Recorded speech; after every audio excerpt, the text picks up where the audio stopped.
જો હવે દાખલા નંબર 3 શું કહે છે? જો a = 3 1 -4 -1 હોય તો સાબિત કરો કે a ની n = 1 + 2n n -4n 1 - 2n. મેં કીધું છે શ્રેણિકમાં a ની n સાબિત કરવાના આવે એટલે ગાણિતીય અનુમાનનો સિદ્ધાંત વાપરવો પડે. રેડી? અને ખાલી આમાં એમ કીધું છે n એ કોઈ પણ ધન પૂર્ણાંક છે. બરોબર? એટલે આનો મીનિંગ શું થાય ઈ કહેવાનું. એક તો પૂર્ણાંક લેવાનો એટલે આપણે એમ કે z, પણ એની અંદર ધન એટલે 1 થી શરૂઆત કરો એટલે 1 2 3 4 5 કહેવાનો. આનો ઇનડાયરેક્ટલી મતલબ શું છે અહીંયા જ લખી દો એવું હોય ને તો. આનો ઇનડાયરેક્ટલી મતલબ આમ છે n બિલોંગ કેપિટલ n. બસ એટલું કેવું ખાલી મારે. બાકી તો ગાણિતીય અનુમાનના સિદ્ધાંત મુજબ જ કરવાનો છે. આપણને ખબર જ છે. ચાલો છતાં આ દાખલો હું ગણાવી દઉં છું. શરૂઆત કેમ કરવાની? પહેલું સ્ટેપ. સૌથી પહેલા તો આપણે રકમ હોય એના આધારે આપણે આમ લખતા p of n. ધારો કે p of n જેમ જે સાબિત કરવાનું છે એની n = 1 + 2n n -4n અને 1 - 2n. ઓકે, હવે પહેલું સ્ટેપ આવે. હવે n = 1 માટે LHS જોઈએ તો એની જગ્યાએ 1 મૂકો એટલે એની એક ઘાત એટલે એ થાય કે નહીં? એ બરાબર આપણે જે બોક્સ આપ્યો એના ઉપરથી લખી શકીએ 3 -4 ને -1. રેડી? RHS માં એની જગ્યાએ 1 મૂકો શું થાય જો 1 મૂકો એટલે 2 1 2 1 + 2 -4 1 4 અહીંયા 1 1 2 1 2. રેડી? તો શું થયું? 3 1 -4 -1. ચલો બે સેમ આવ્યા કે નહીં? તો તેથી LHS = RHS. તો એનો મીનિંગ શું થયો? તેથી n = 1 માટે p of 1 સત્ય સાબિત થાય છે. રેડી? સેકન્ડ સ્ટેપ બહુ ઈઝી હતું. ધારો કે n = k ને k બિલોંગ કેપિટલ n માટે p of k સત્ય છે. આ બધું લખાણની જ વાત છે એટલે મારે આમાં કઈ સમજાવવા જેવું છે નહીં. બરોબર? આ દાખલો તમને વર્કમાં જ આપવાનો હતો પણ આ તે ખાલી મારે એક વાત કેવી હતી ને એને કોઈ ધન પૂર્ણાંક મતલબ n બિલોંગ કેપિટલ n ઈ કહેવા હાટુ મેં કીધું કરાવી દો આ દાખલો અને પાછું રિવિઝન થઈ જાય. p of k જેમ એની k = 1 + 2k k -4k અને 1 - 2k. અને પરિણામ નંબર 1 આપણે કહી દઈએ છીએ. બરોબર છે? ચાલો આ સુધી પહેલા સમજાઈ ગયું. હવે આગળ થર્ડ સ્ટેપ ને જે આપણું ઇમ્પોર્ટન્ટ હોય. હવે n = k + 1 માટે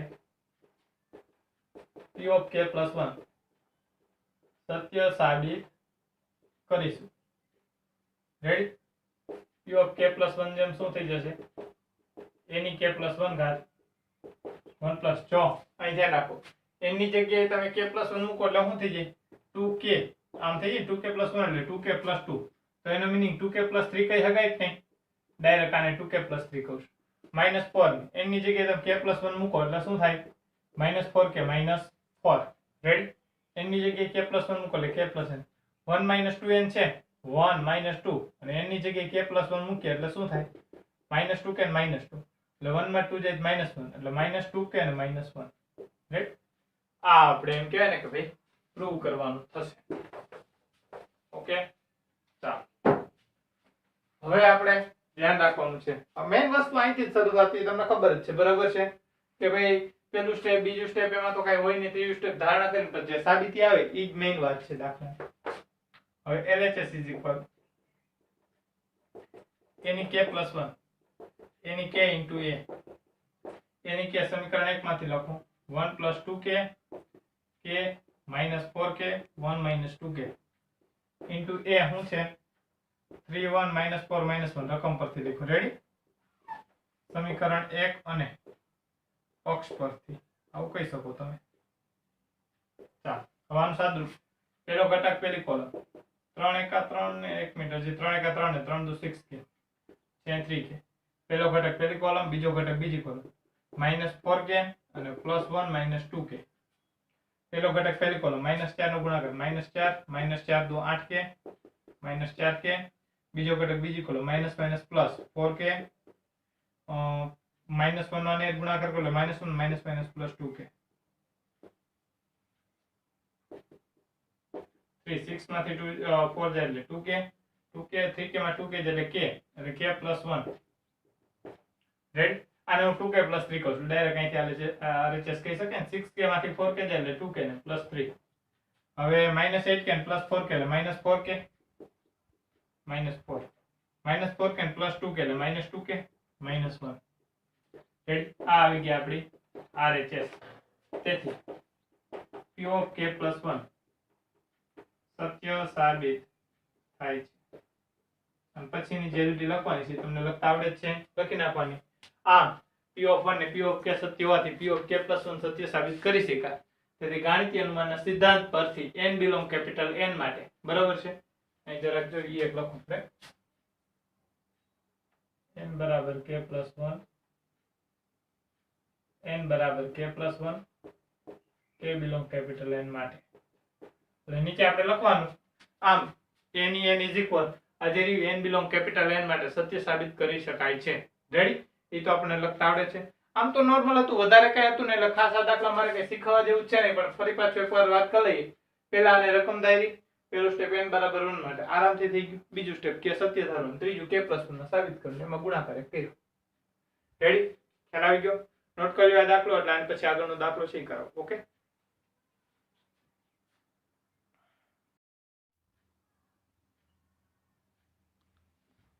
ચાલો જો હવે દાખલા નંબર 3 રેડી સોરી દાખલા નંબર 4 3 પૂરો કર્યો જો a અને b સમિત શ્રેણિક હોય તો સાબિત કરો કે ab - b એ વિષમિત શ્રેણિક છે ટૂંકો દાખલો છે ધ્યાન રાખજો અહીં a અને b કેવા છે સમિત શ્રેણિક છે તો અહીં a' = a અને b' = b સમિત શ્રેણિક છે એટલે આ તો આમ થાય જ ઓકે a અને b બે સમિત શ્રેણિક છે એને હોય આખાને પરિણામ નંબર 1 કહી દઉં ઓકે ચાલો હું કીધું તો સાબિત કરો ab - b એ વિષમિત શ્રેણિક છે ચેક કરીએ આપણે હવે ab - b આ વિષમિત સાબિત કરો તો એનો ડેશ મેળવીએ આપણે કેમ વિષમિત a' બરાબર માઈનસ એ આવવું જોઈએ એમ ab - b એનો ડેશ છે એના બરાબર માઈનસ કૌંસમાં ab - b આવી છે તો આપણે સાચા તો સાબિત થઈ ગયું રેડી ચાલો આ એક શ્રેણિક વચ્ચે બાદબાકી તો બાદબાકીમાં ડેશ બેને આરામથી સ્વતંત્ર આપી દેવાનો એમાં કોઈ પ્રશ્ન નથી આ ab આખાનો ડેશ માઈનસ b એ આખાનો ડેશ હવે ab ગુણાકારમાં છે એને ડેશ આપો તો આગળ પાછળ થઈ જાય ગુણધર્મ મુજબ તો આ b ડેશ થઈ ગયો આ a ડેશ માઈનસ અહીંયા a ડેશ ને b ડેશ હવે પરિણામ એક ઉપર જોવો તો b ડેશ એટલે શું કહી હકા હે b અને a ડેશ એટલે a તો આ b a minus a dash એટલે a b ડેશ એટલે b રેડી હવે આમાં માઈનસ નિશાની કોમન કાઢી લો તો આ શું થઈ ગયું ab - b ઓલી બાજુ શું હતું જો તો ab - b આખાનો ડેશ હતો અહીં જરા કેવું હોય તો કહેવાનું પરિણામ એક પર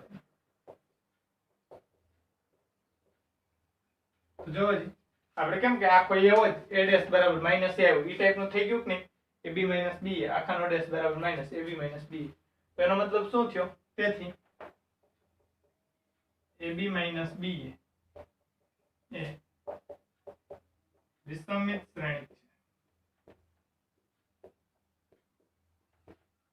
રેડી મગજમાં બેહી ગયો કેમ a ડેશ બરાબર માઈનસ a આવે એના જેવી જ વાત હતી બીજું કાંઈ હતું નહીં ખાસ ઓકે મગજમાં બેહી ગયું ફરી પાછું એકવાર સમજાવી દઉં હું કીધું હતું a અને b સમિત શ્રેણિક હોય a ડેશ બરાબર a b ડેશ બરાબર સાબિત કરો ab - b a ડેશ વિષમિત શ્રેણિક છે તમે ab - b આખામાં તે ડેશ કર્યો રેડી આ એક શ્રેણિક છે આ એક શ્રેણિક છે બાદબાકીમાં ડેશ બેને સ્વતંત્ર આપી શકાય ઓકે પછી તો કે હવે સાહેબ ગુણાકારમાં તો એમાં આગળ પાછળ થઈ જાય b dash a dash a dash b dash થઈ ગયો આમાં પછી b ડેશ એટલે b ને a ડેશ એટલે પરિણામ એક પરથી કીધું માઈનસ નિશાની કોમન કાઢો એટલે આ કૌંસ જો આ કૌંસ ચાલો તો ab - b આખાનો ડેશ બરાબર માઈનસ ab - b તો વિષમિત શ્રેણિક થઈ ગઈ ખ્યાલ આવી ગયો ઓકે નેક્સ્ટ ચાલો દાખલા નંબર 5 જો a સમિત અથવા વિષમિત શ્રેણિક હોય તદનુસાર સાબિત કરો કે b' ab સમિત અથવા વિષમિત શ્રેણિક છે રેડી a સમિત અથવા વિષમિત હોય તો એના તદનુસાર મતલબ શું a સમિત હોય ને તો આ કેવો થવો જોઈએ સમિત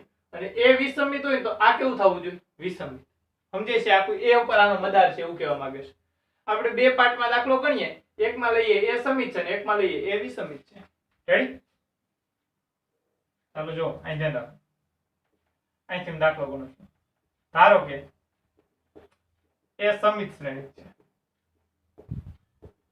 રેડી એનો મીનિંગ શું થાય તેથી a ડેશ બરાબર શું કહી શકાશે a અને પરિણામ એક કહી દઉં હવે જોઈએ આપણે b ડેશ ab આ સમિત આવવું જોઈએ, મતલબ હું આનો આખાનો ડેશ કરું તો એનું પાછું આવવું જોઈએ. હવે ધ્યાન રાખીને જોઈજો, હું જે લખું છું આ બી ડેશ એ આ બે નું ભેગા રાખું, કારણ કે જૂથના નિયમ મુજબ તમે શ્રેણીમાં ગમે બે ને ભેગા રાખી શકો. એટલે હું પહેલા બે ને ભેગા રાખું, આને વાહેનો બી છે પાછળનો બી એને અલગ રાખું. આખો આ એક શ્રેણી, આખો આ એક બીજો શ્રેણી, માથે ડેશ તો આ આગળ આવી જાય ને આ પાછળ. એટલે આ બી ડેશ આવડો બી હતો ના બી ડેશ એ આખા માથે ડેશ. સમજાય કે નહીં? બરાબર.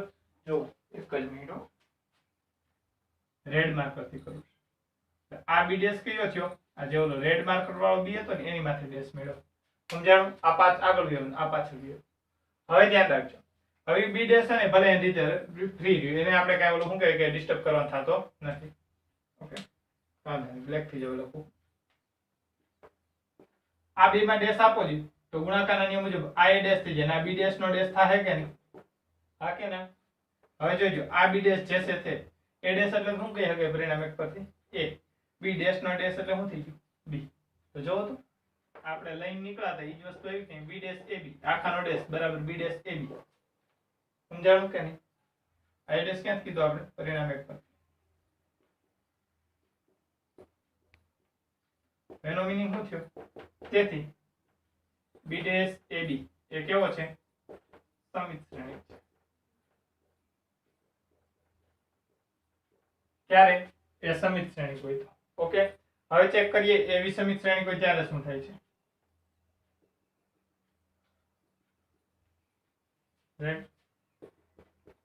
ધારો કે એ વિસમિત શ્રેણી છે.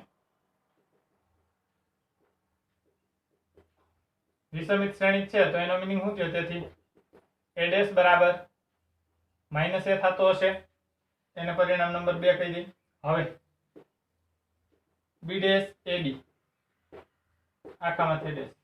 ફરી પાછું જો આ બી ડેશ અને એ આ બંનેનું એક સાથે રાખું છું, ઓલો જે પાછળનો બી છે એમનો રાખું છું. રેડી? ઓકે, આખામાંથી ડેશ. હવે ડેશ આપો અંદર એટલે આ આગળ જાય, આ પાછળ આખો એક ઘટક છે એટલે એ આ જે રેડ માર્કર વાળો રહ્યો એ બી ને પહેલા લખી નાખું, એની માથે ડેશ. અને આ જે રહ્યું બી ડેશ એ આખા માથે ડેશ. બી ડેશ નો બી ડેશ, આને ડેશ અંદર આપો એ ડેશ બી ડેશ નો dash B dash A dash એટલે માઇનસ એ કેવા છે પરિણામ 2 પરથી, અને બી ડેશ નો ડેશ એટલે ફરી પાછો બી થઈ જાય કે નહીં ગુણધર્મ મુજબ? આ આપણે ક્યાંથી કીધું?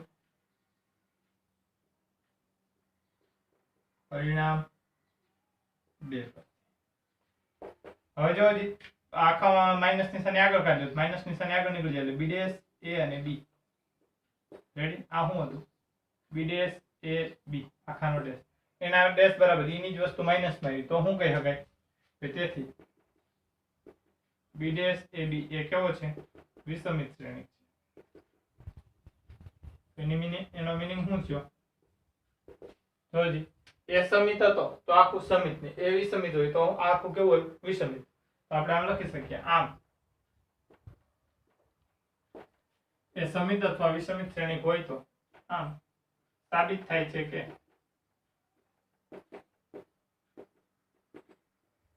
એ સમિત અથવા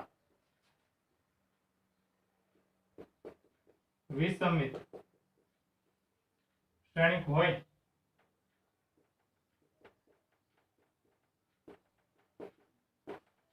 તદનુસાર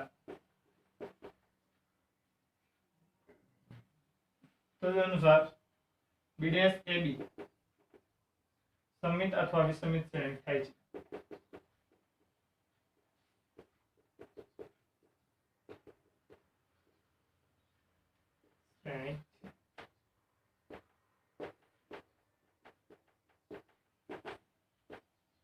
મગજમાં બેસી ગયું? જો એ સમિત હોય તો આખો બી ડેશ એ બી કેવો હોય? સમિત. અને એ વિસમિત હોય તો આખો બી ડેશ એ બી કેવો છે? વિસમિત. સમજાઈ ગયા આખી મેટર? બરાબર. ફરી એક વખત એવું હોય તો દાખલો જોઈ દો. એને એમ કીધું તું સાબિત કરો, જો એ સમિત હોય ને તો બી ડેશ એ બી સમિત થવું જોઈએ, એ વિસમિત હોય બી ડેશ એ બી વિસમિત થવું જોઈએ. પેલા આપણે પેલો પાર્ટ એવો ગયો, ધારો કે એ સમિત છે, એ ડેશ બરાબર એને સમીકરણ કહો. બી ડેશ એ બી માટે વાત કરો ને આખાનો ડેશ, મેં શું કર્યું એની જ વસ્તુ લખી. બી ડેશ એને એક ગણ્યો અને ઓલો જે પાછળ બી છે ને સ્વતંત્ર. હવે આ ડેશ આપો તો બી આગળ આવી જાય, આ પાછળ આવી જાય.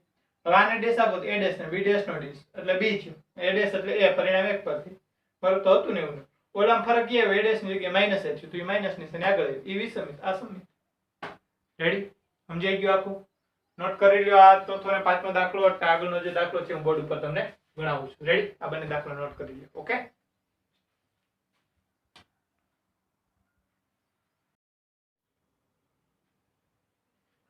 ચાલો જો હવે દાખલા નંબર 6 રેડી જો શ્રેણી a is equal 0xx 2y y minus y z minus z માટે a dash into a is equal I હોય તો x y z ના મૂલ્ય શોધો રેડી સ્કૂલ શરૂઆત નો તો આ દાખલો હોમવર્ક માં જ આપો રેડી અત્યારે તો ઓનલાઈન એજ્યુકેશન છે એટલે ગણાવો કારણ કે આમાં એ તો કઈ નહીં a dash મેળવી a dash ને a ઈવી નો ગુણાકાર કરીને આ એ સરખાવવાનો અને સમીકરણ ઉકેલ નાખવાનું બીજું જ કઈ છે નહીં છતાંય કઈ વાંધો નહીં ચાલો આપણે ગણાવીએ અહીં શું કીધું છે a dash into a is equal I ચાલો ફટાફટ a dash લખાવો તો આ a આપ્યો છે a dash કેમ મળતો a dash એટલે પરિવર્ત શ્રેણી ખબર ને રો નું શું કરી નાખવાનું કોલમ પહેલી રો શું છે 2 0 2y ને z એટલે e આપણી થઈ જાય પહેલી કોલમ બીજી x y minus z થઈ જાય કોલમ ત્રીજી રો x minus y ને z એ આપણી થઈ જાય ત્રીજી કોલમ આ થઈ ગયો a dash બાજુમાં a 0xx 2y y minus y z minus z z is equal એકમ શ્રેણિક I છે I ની કિંમત શું હોય આ વખતે 3 cross 3 છે એટલે 1 0 0 0 1 0 0 0 1 રાઈટ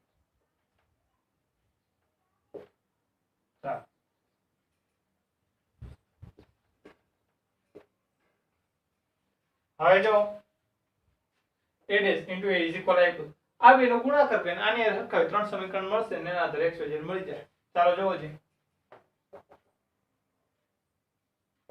પહેલો ઘટક પહેલી કોલમ 0 નો 3 એર ગુણાકાર શું થાય 0 બીજો ઘટક બીજી કોલમ x નો ગુણાકાર કરો x સાથે x વર્ગ y સાથે xy z સાથે -x z રાઈટ ત્રીજો ઘટક ત્રીજી કોલમ x નો x સાથે ગુણાકાર x વર્ગ x નો -y સાથે -xy x નો z સાથે +x z રેડી ભાઈ ફરી પાછો પહેલો ઘટક પહેલી કોલમ 2y નો 0 એ 0 2y નો 2y સાથે 4y2 2y નો z સાથે 2yz ચાલો બીજો ઘટક બીજી કોલમ y નો ગુણાકાર y નો xy સાથે xy +y2 અને -yz રેડી ત્રીજો ઘટક ત્રીજી કોલમ -y નો x સાથે -xy -y નો -y સાથે +y2 -y નો z સાથે -yz રેડી ભાઈ પહેલો ઘટક પહેલી કોલમ બીજો ઘટક બીજી કોલમ ત્રીજો ઘટક ત્રીજી કોલમ ફરી પાછું પહેલો ઘટક આવે એટલે સ્પેસ મૂકવાનો પહેલો ઘટક પહેલી કોલમ z નો 0 એટલે 0 2y સાથે 2yz અને z સાથે z2 -z નો x સાથે -xz -yz z2 ત્રીજો ઘટક ત્રીજી કોલમ z નો વર્ગ z નો x સાથે +xz -yz z2 is equal 1 0 0 0 1 0 0 0 1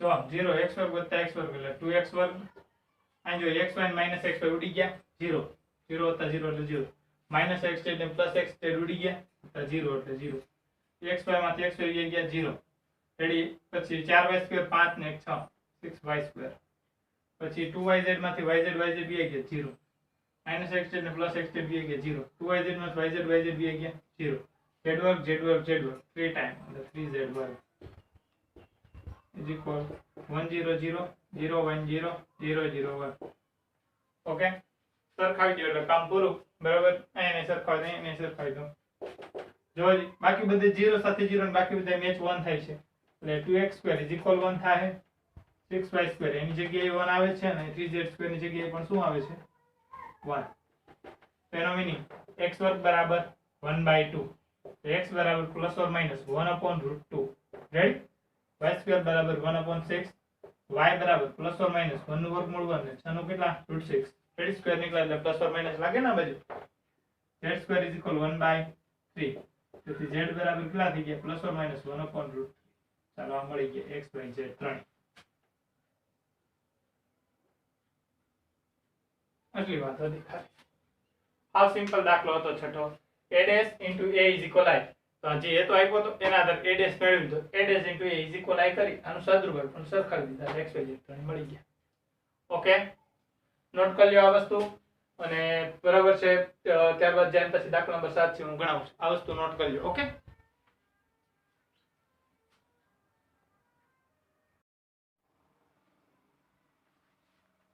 ચાલો જો હવે દાખલા નંબર 7. x ની કઈ કિંમત માટે 1 to 1 1 to 1 2 0 0 0 1 2 0 to x is equal 0 question mark. એટલે ટૂંકમાં આપણે ઉકેલવાનો છે.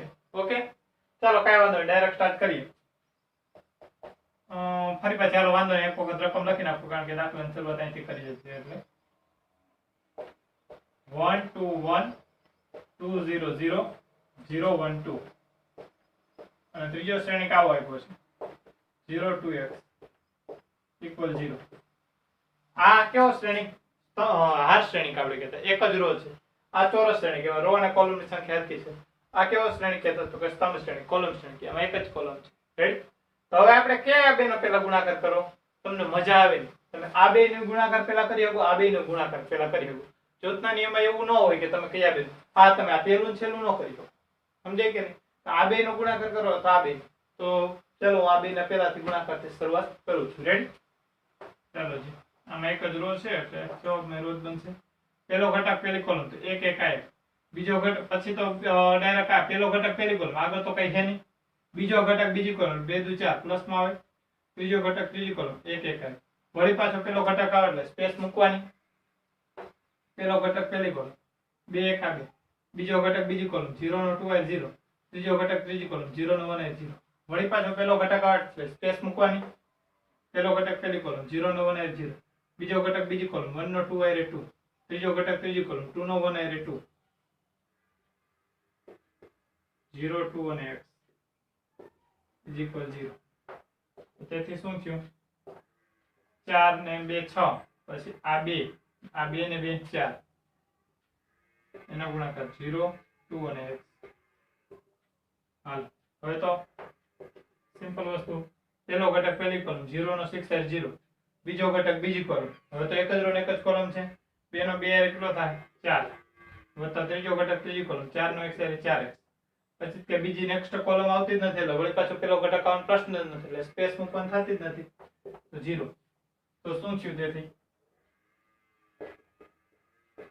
4 + 4x ઇઝ ઇક્વલ આ બાજુ શું છે 0. આ શ્રેણિક છે તોય પણ 4 + 4x એક જ ઘટક છે ને આ બાજુ 0, તો એ પોતે પણ કેવું હોય 0. તો 4x બરાબર -4. તો x બરાબર શું મળ્યું આપણને? -1. ત્યાં x ઉકેલવાનો હતો. સમજો, હાવ સિમ્પલ દાખલો છે બરોબર, પણ આમ ઇમ્પોર્ટન્ટ કરો, એમ હાવ ઓલો ન ગણી શકાય, અગત્યતા ખરી. આમ ટૂંકી ગણતરી છે પણ ધ્યાન રાખીને ગુણાકાર કરવો પડે એમ છે, નકર આ ગુણાકારમાં મિસ્ટેક થઈ જાય. શું કર્યું? કારણ આ તો ઇક્વેશન તો આપતી નથી એટલે આ બે તમે ધાર્યું હોય કે આ બેન ગુણાકાર કર્યો તો કોઈ પ્રોબ્લેમ ન, જવાબ સેમ જ આવે. આપણે આ બેન ગુણાકાર કરીને શરૂઆત કરી. પહેલો ઘટક પહેલી કોલમ એક રો એક જ છે, બીજો ઘટક બીજી કોલમ, ત્રીજો ઘટક ત્રીજી કોલમ, વળી પાછો પહેલો ઘટક આવે સ્પેસ મૂકવાની આપણે મૂકીએ. રેડી? પહેલો ઘટક પહેલી કોલમ, બીજો ઘટક બીજી કોલમ, ત્રીજો ઘટક ત્રીજી કોલમ, વળી પાછી સ્પેસ, પહેલો ઘટક પહેલી કોલમ, બીજો ઘટક બીજી કોલમ, ત્રીજો ઘટક ત્રીજી કોલમ. એક શ્રેણિક થઈ ગયો, એક શ્રેણિક આ. પછી આ બેનો ગુણાકાર એ પ્રમાણે કર્યો. પછી તો કે 4 + 4x આવ્યા એના બરાબર 0 ઇક્વલ 0 લીધો એટલે x બરાબર -1 આવી ગયો. રેડી? આ સાતમો દાખલો આપણો અહીંયા પૂરો. બરાબર? ત્યારબાદ દાખલા નંબર 8 છે. ટેક્સ્ટ બુક તમારી પાસે છે ને, એ હોય તો તમે PDF ડાઉનલોડ કરી લેજો. બરાબર છે? અને એની અંદર તમને 8મા દાખલાની રકમ મળી ગઈ છે, PDF ડાઉનલોડ કરી છે આ ચેપ્ટરની. બરાબર? ખૂબ જ ટૂંકો એવો દાખલો છે. બરાબર? એટલે 8મો દાખલો તમને વર્કમાં આપું છું અને આના જેવો જ સેમ 9મો દાખલો પણ આની જેવો જ સેમ છે. બરાબર? એટલે એ પણ તમને વર્કમાં આપું છું. એટલે હોમવર્કની અંદર બે દાખલા તમને આપું છું, 8 અને 9. રેડી? એ દાખલા તમે નોટ કરી લેજો, સોલ્યુશન કરી લેજો. રેડી? આજના લેક્ચરમાં આજે આપણે અહીં સુધી રાખીએ છીએ. નેક્સ્ટ જે લેક્ચર હશે એમાં આખું ચેપ્ટર આપણે 10માંથી દાખલાથી બાકી છે એટલે એ 10મું કરાવીશ ને આગળ બધું MCQ બધું કમ્પ્લીટ કરી અને ચેપ્ટર આપણે પૂરું કરશું. બરાબર છે? તો આજના લેક્ચરની અંદર આપણે એમ જોવું તો ત્રીજા દાખલાથી શરૂઆત કરી હતી. 3 4 5 6 7 5 દાખલા ગણ્યા અને 2 દાખલા તમને વર્કમાં આપ્યા. ઓકે, સરસ. આ વસ્તુ નોટ કરી લો. નેક્સ્ટ લેક્ચરમાં ફરી પાછા